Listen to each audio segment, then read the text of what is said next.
Hii sehemu hii ambayo unaiona sasa hivi na kuonyesha hapa. Unaiona hii. Hapa zamani kulikuwa kuna msitu mkubwa sana hapa. Wanasema ulikuwa unaitwa msitu wa asili. Msitu huu ilikuwa wanasema kipindi ambacho mvua zimegoma, wazee wetu wa zamani, our ancestors, walikuwa wanakuja eneo hili hapa ili kuja kufanya ibada kwa ajili ya kuomba mvua. Na unaambiwa walipokuwa wakitoka hapa wakirudi, kihistoria wanakuambia mvua inamwagika vibaya. Na mimi hata wale wakati nakuja ilikuwa sehemu hii nikifika nilikuwa naogopa sana. Yaani sasa hizi wameingia watu wamelima, wamepachakaza, kumekuwa sehemu sasa ya shamba. Lakini mwanzoni mimi wakati nakuja kipindi hicho miaka ya 2014,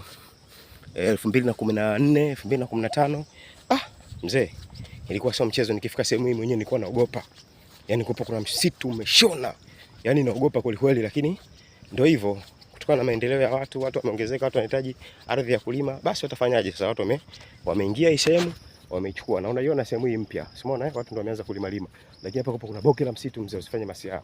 Yaani usichezee msitu uliokuwa hapa. Baada ya matendo mawili kuna msitu, afu kuna kiza kinene.